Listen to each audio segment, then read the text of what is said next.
What is going on, everyone? And welcome to Jump Ball with Josh, episode 1.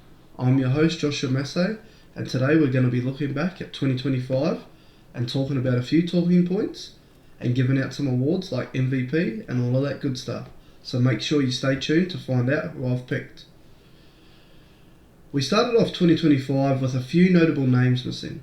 Jason Tatum, Tyrese Halliburton, and Damian Lillard are three of the names that have been potentially ruled out for the season. Few other names that have been missing are guys like Fred VanVleet, DeJounte Murray, and Kyrie Irving, who could return to the court soon. We're hoping all of these guys can get fit and get right soon, so we can see them do what they love to do.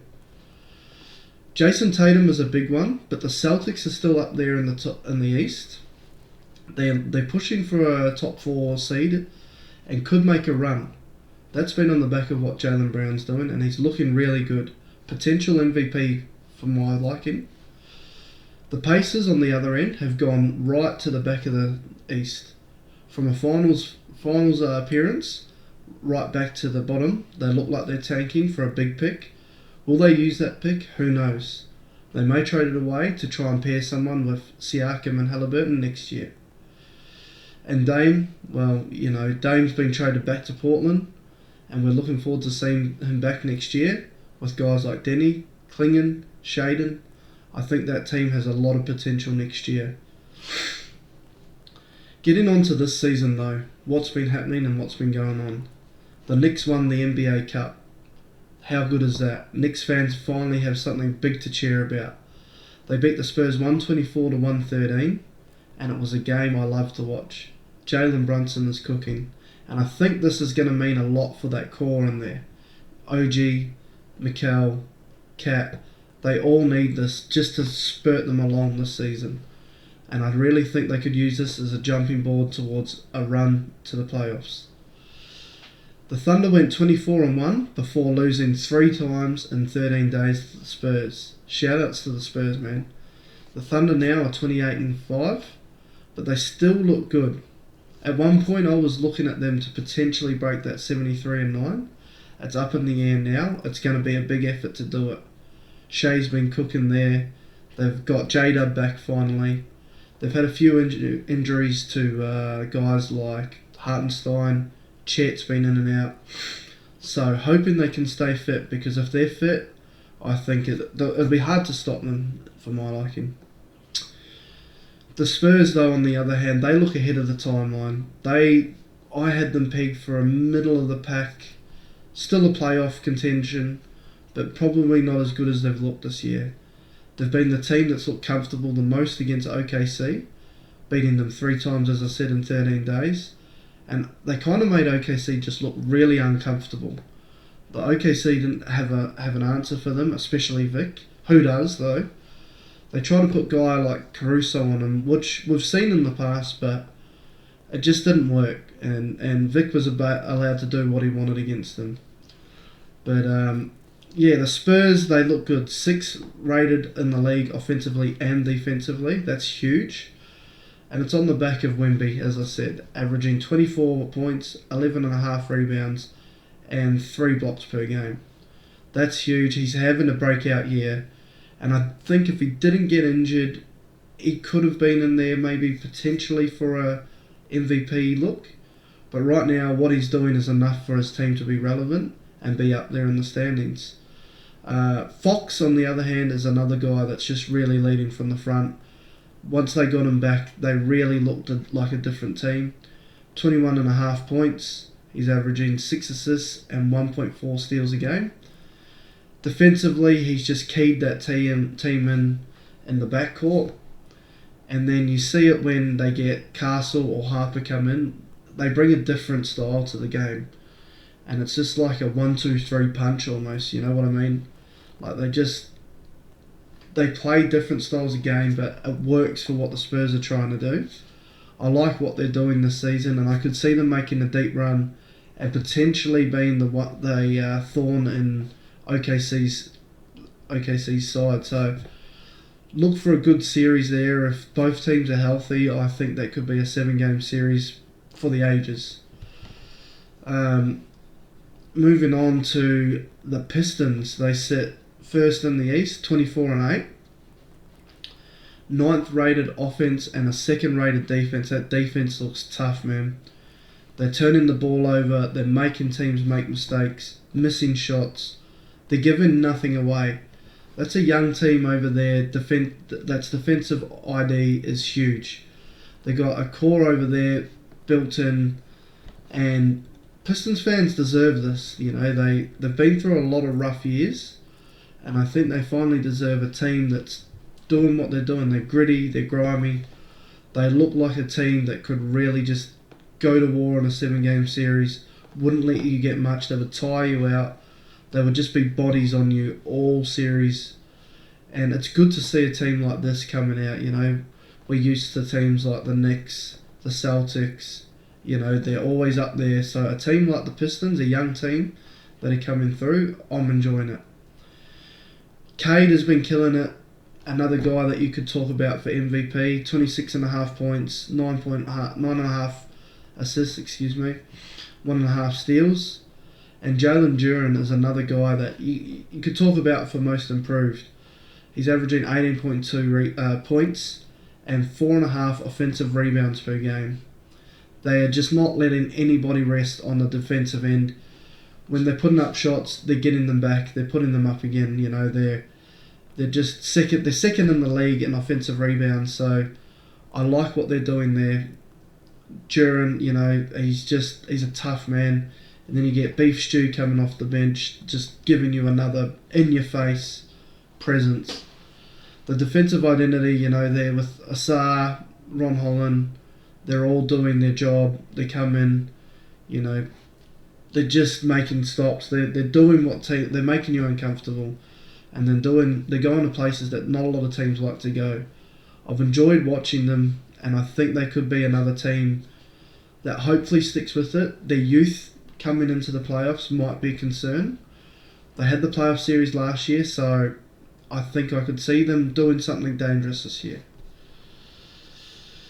2025 could be, you know, this part of the season could be a year to forget really for Clippers fans. All the stuff with CP3, you know, coming to a head with coach, you know, it just didn't look good. And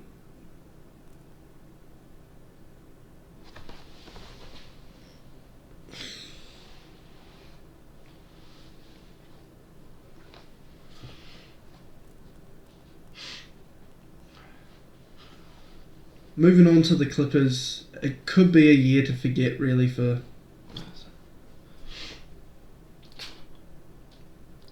Moving on to the Clippers, 2025 really is a year to forget for them. CP3 got sent home after coming to a head with Coach Ty Lue. You know, interesting to see what comes out of that. Does Chris Paul get waived? Does he get traded? There's nothing official's really happened. He's just at home. But I would love to see CP3 have one last run. Where that is, I don't know. He doesn't really want to go far from LA, so as far as we know anyway. But Zubac has just been injured for what we know, ankle injury, so some time out.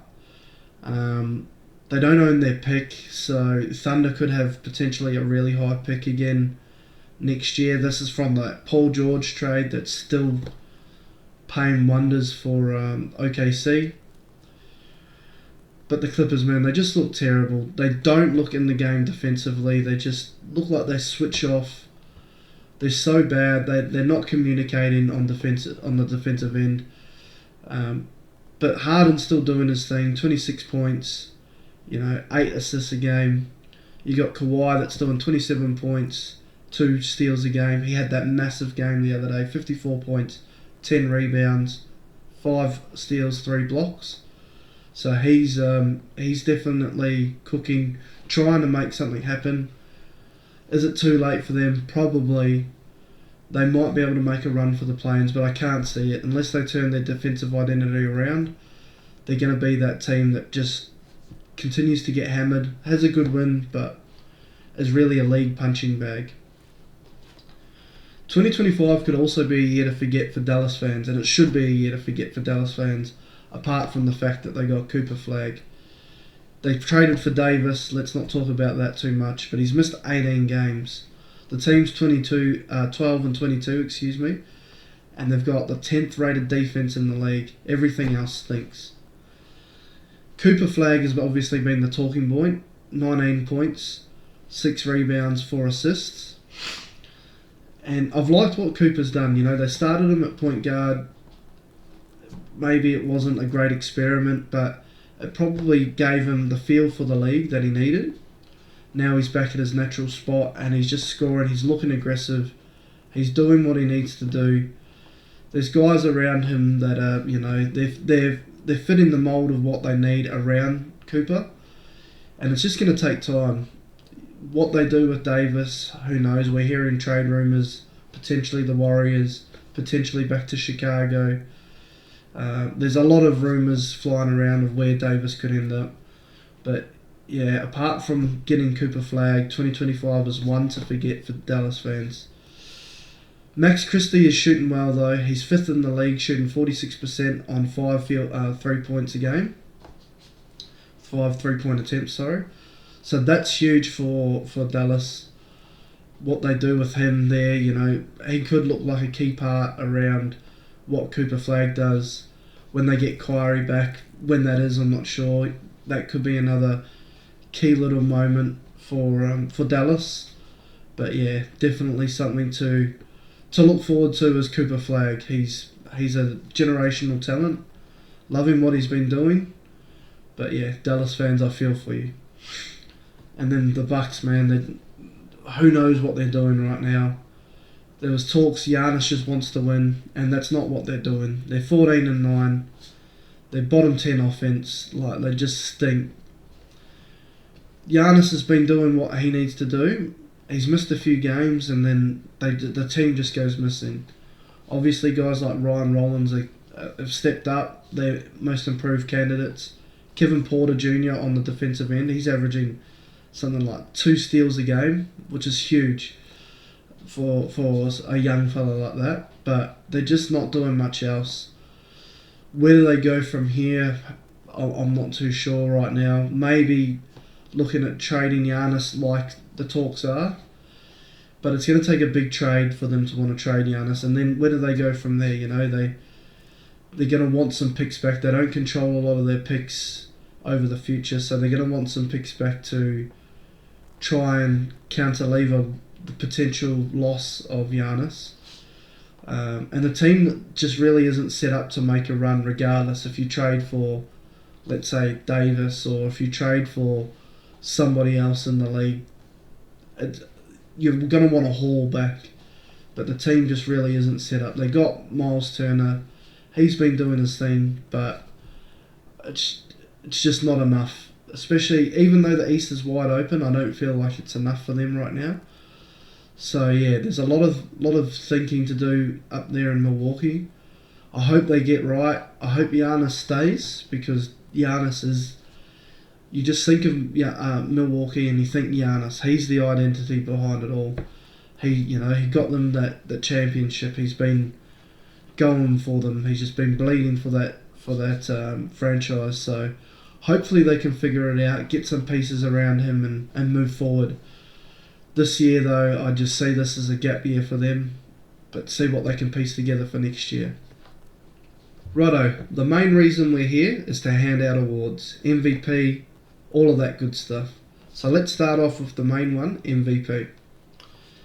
At 3, I've got Luka Doncic. He's averaging 33.7 points, 8.5 rebounds, and 8.7 assists on 46% field goal. He's played 22 games and the team are 15 and 7 when he plays. He's had 6 40-point games, 3 triple-doubles, and 8 games with 2 or more steals. This is a guy that got traded from the Dallas Mavericks by Nico Harrison for having lack of defense, or they preferred Davis's defense more. But Luka's definitely keyed that in on the defensive end this season and added it to his game. The team are winning and he looks good when they are. He's having first quarters for the ages, 20 points always guaranteed just about. He's just looking like he's doing all the right things. He doesn't feel like he fits right now into the other two guys, and that feels weird to say, but he's definitely in a class of his own right now in some aspects. Scoring the ball, he's making tough shots, and the team has got people around him who could take the ball off him, but he still keys into that offense well. It'll be interesting to see where Lakers go, behind Luka. This is definitely his team now. I'm interested to see what he can do. Definitely think this could be a potential catapult to an MVP season maybe next year. I'm not ruling him out this year, but I just think these other two guys have potential to be the next, they're the next class. So Luke is definitely moving that way, and in the bright lights of LA, I think he could definitely get one sooner rather than later. At 2, I've got Shai Gilgeous-Alexander, averaging 32.1 points, 4.9 rebounds, and 6.5 assists on 55, 42, 88 splits. He had a 55-point game at the start of the season in a double overtime against the Pacers, and he scored 22 or more points in every game this season. And, what's there to talk about, really? Shai's been in there. He hasn't played a lot of fourth quarters because the team has just been blowing everybody out, but when he's there, he's getting pretty much anything he wants offensively. Going to his left and that mid-range jumper, it just feels like money. He's just doing everything offensively, but defensively he's also getting stops, doing what he needs to do. He's the leader of the OKC team. They won the championship last year as the MVP. So I definitely could see a case for him winning the MVP. And that's why I've got him here at 2. It's a close second with number 1, Nikola Jokic. And unfortunately, watched the game yesterday. Joker went down with what looks to be a serious knee injury. We're hoping not. It made me feel really sick. You see big guys, any knee or ankle injuries, they go down. We don't like it, man. So hopefully he gets well soon. But right now, as of this point, he's winning my MVP. 29 points a game, 12.5 rebounds, 11.1 assists on 60, 44, 85 splits. The team are 22-9 when he plays. He's had 16 triple-doubles, including a 56-point triple-double on Christmas Day. And what's there to talk about? Jokic, he's the best player in the solar system right now, regardless of any accolades or anything. He's playing amazing. The way he passes, the way he shoots. Defensively, he's key to the next level, I think. And it's going to be tough to see how the Nuggets do without Jokic on the floor. We've seen in the past when he's not been on the floor or when he hasn't played, they have really struggled to play winning basketball. And why wouldn't you? He's a force to be reckoned with. He can hit insane shots. He can make insane passes. He draws so much attention to himself. And so, I'm really hoping Jokic gets well, but what he's been doing this season right now, as of 2025, he's my MVP for the year. On to the next one, and that's Rookie of the Year. This class has kind of felt, like a better class than last year maybe, for sure. And we've had some guys kind of step up, maybe not have the greatest starts, but then step up. And my number 3 is Derek Queen, averaging 13.5 points, 7 rebounds.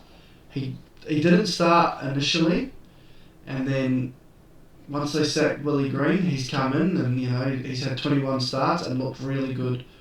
Hoping that he can keep that momentum going, playing alongside guys like Zion, he's going to learn some stuff, some spacing is going to be good. It's going to suit him with what Zion's doing.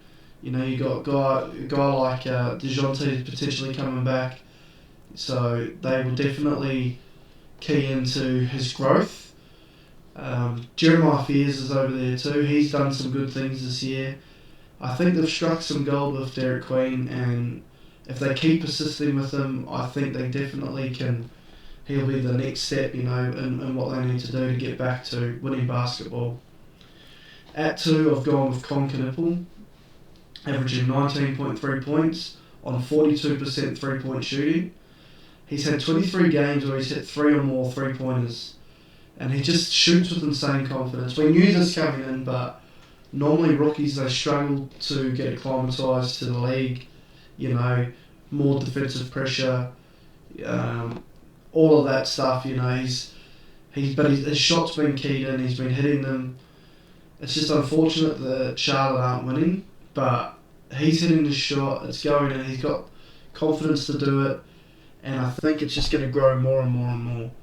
Right now, he's missing with an ankle sprain, but hopefully he gets right, gets back, can hit some shots. I can definitely see him. There was one point there where when Flag was playing point guard, I would have said Concanipple at 1. You know, he was looking like the best rookie, and he's looked like the best rookie for a lot of points of the season. But, yeah, my number 1 goes to Cooper Flag, of course. We spoke about his numbers before. What he's doing over there is just, you know, it's really great to see. He's 4th in the league in minutes played, which is awesome. You know, he's staying fit. He's doing what he needs to do to evolve his game. You know, he's learning. You can see him each game. He's doing something different. He's not just a one-dimensional. You know, he's a Swiss Army knife. Of course, he's doing little bits of this, doing little bits of assisting, doing little bits of defensive work. You know, hitting a shot, playmaking, all of that stuff. You know, it's good to see from a rookie like him. He had that 42 points against Utah, so he's got that scoring ability, you know, but that's not what he was known for. So the fact that he's doing that and he can do it at that level is awesome to see. Where he goes next, I'm interested to look at. Kyrie getting back for him could do him world of wonders. You know, a teacher there, so I'm looking forward to that. Next we got Defensive Player of the Year. And this one was a tough one. You know, there's a lot of great defensive players. I want to give a shout out to my guy Bam, but I couldn't find a spot for him right now. At 3, we've got Amen Thompson. You know, he's just got versatility defensively, can guard, you know, most positions on the floor. Excuse me. And it's obviously a key part of what Houston have with that length. They got the big lineup that they can do. But he holds it down, and I definitely like what he's doing defensively. You know, he's getting into people's faces, he's affecting shots, he's doing all of that stuff on the defensive end. And he definitely looks like a key part of this Houston defense. What they're doing, you know, they can rely on him to, you can put him on, you know, their best score, opposition's best scorer, and he'll do a job on them. So yeah, he's my number 3. At number 2 right now, I've got Chet Holmgren. Chet's been another guy that's, you know, doing a little bit of everything for OKC.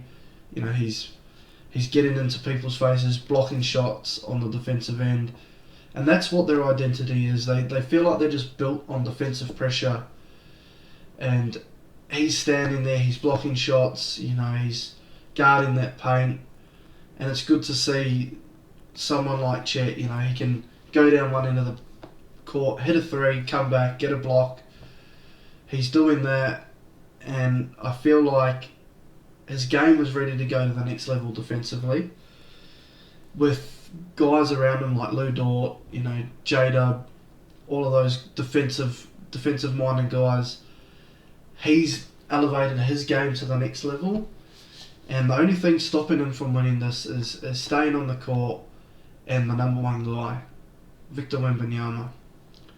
How can you talk about Defensive Player of the Year and not talk about Wemby? He's blocking shots from everywhere. The defensive pressure is just insane. Like, I feel like teams feel his pressure the moment they cross the half court. They're looking for Wemby. Of course, you know, he's an alien. There's not much else that needs to be said. He alters offensive alignment on his own. He's affecting everything that an offense does, and yeah. So Defensive Player of the Year goes to Wemby. Next is on to Most Improved. And the guy that we talked about earlier at number 3, Jalen Duren, is here. We don't need to talk about his numbers, what he's doing, what the Pistons are doing. They're first in the East. I can definitely see Jalen Duren moving up more. He's doing just about everything he can do to be in this conversation. The other guys on this list are probably just doing a bit more and a bit more noticeable. I think because Jalen's the second option, he's probably not getting as much. He's not getting talked about as much because he's the second option, but there's definitely a world where I could see Jalen Duren winning this award at the end of the year. At number 2, I have Jalen Johnson from Atlanta. He's averaging 23.7 points, 10.4 rebounds, and 8.4 assists. 6 triple-doubles this year. He had 2 in the last 4 seasons. So you want to talk about a Swiss Army knife like Cooper Flagg? Well, Jalen Johnson's another one. He does everything. He'll get you a steal, he'll get you a block, he'll pass the ball down, and then he'll score it. He's got elite levels to his game, and I could see him soon, maybe in the next season or 2, being a top 10 player. I think I did a video earlier today talking about Atlanta and where they need to go. And I definitely think the right move for them right now is trading away Trey and building around Jalen Johnson and just letting him cook, letting him do what he needs to do, giving him the ball, making him the cornerstone of your franchise. I definitely think that's the way Atlanta should go right now. And I've got him second in most improved this year.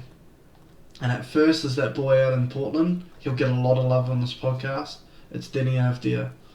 25 points per game, 7.2 rebounds, and 6.9 assists.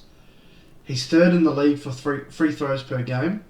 And, he's just taken his game again to another level. I keep saying it, another level, but you look back at that trade that the Wizards made, and I don't think they would have ever imagined Denny being what he is right now. He's cooking, he's dribble penetrating, he's kicking out if he needs to. Otherwise, he's pump faking, going up, getting fouled, getting and ones. He's going to the perimeter, shooting the 3 ball. He's just doing everything there that Portland would love to see. I hope Portland don't kind of waste this talent. Once they get Dame back, it'll be interesting to see how they key in together. Obviously, Denny's going to take a little bit of a hit, but I definitely think with him there, they could do a lot of damage next year. So he's my number 1. On to 6th man of the year, and we've got Reed Sheppard in at number 3. Reed's just been doing a little bit of everything offensively, shooting that 3 ball, he's getting confidence. I can see him taking a little bit more of a role towards the back end of the season as they look like they're getting banged up a bit, Houston, right now. I can see him taking a bit more of a role offensively just to take some load off those guys. You've got guys like Amen Thompson who don't really have a great offensive game. You've got guys like Jabari Smith Jr. and all that who just probably aren't the elite level shooters like Reed. So he's there at number 3 coming off the bench. I like his role. I like what he's doing. And so, just keep cooking out there. At 2, we've got Nickeil Alexander-Walker from Atlanta. Same thing, he's probably a bit struck by what Atlanta are this season. They're not really got a great identity. They're getting smashed by teams, but he's still coming on, doing what he needs to do, off the dribble. He's scoring. He's just that piece that Atlanta needed off the bench, kind of like their bogey of the past. And definitely can see a role for him there. If they trade away Trae Young, as I talked about, getting a few more pieces around him on that bench, I think he can definitely elevate his game and win this award. But number 1 is Jaime Jaquez Jr. For me, Jaime has just been doing everything right.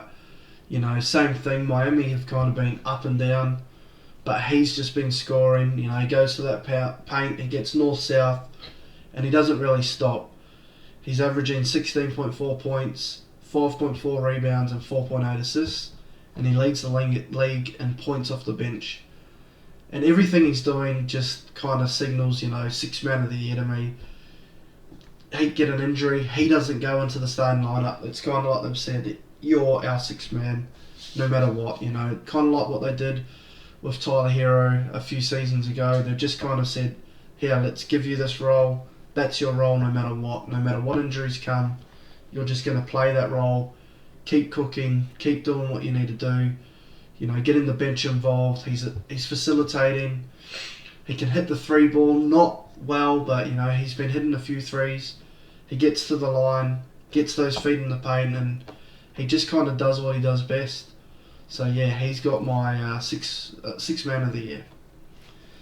On to coach of the year, and at 3, I've given it to Joe Mazzulla. As I talked about earlier, they have no Jason Tatum, but they kind of been doing all right. 19 and 12, they're third in the East. The East is still wide open, and there is a world where the Celtics could get back to contention even without Jason Tatum. Do they make some moves? Do they trade Anthony Simons away and try and get someone like Gafford or a big centre that could come on and do a job for them? Neemias Queta obviously is killing it for them. They got guys like Peyton Pritchard and Derek White there who can, on any given night, can really just cook you. White gives you a defensive pressure that you love to see. So Joe, man, he's been cooking, and he's had to make a lot of adjustments and put a lot of faith in Jaylen Brown, and Jaylen Brown's repaid it. So shout out to Joe Mazzulla. At number 2, I've got JB Bickerstaff. First in the East, 24 and 8. The Pistons are doing everything right, and there's definitely every right for him to win it this year. Young team taking them to number 1 in the East. I definitely could see him winning it, but I've got him at 2 just for the reason of at number 1 I've got Mitch Johnson. Second seed, 23 and 9.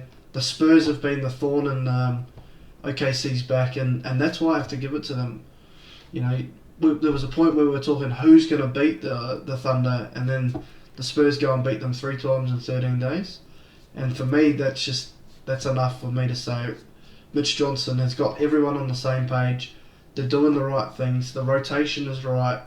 What he's doing is just keying all the team. They're gelling together. And at this point in the season, I didn't expect them to be where they were. So that's why I've had to give it to Mitch Johnson, for this part of the year. So that was episode 1 of Jump Ball with Josh. I hope you enjoyed it. Let me know down in the comments if you agreed or disagreed with anything I said, who I gave the awards to, or some of my takes, or anything you would like me to talk about for the future. If you do enjoy this, please make sure you subscribe and ring the bell so you don't miss out on any future content. My social media handles are in the bio, and my TikTok is Jump Ball with Josh. Make sure you go show it some love. I release shorts daily, just about, and the podcast will be released Sunday and Thursday. As we move into 2026, I'll be doing this regularly, so please come along for the ride.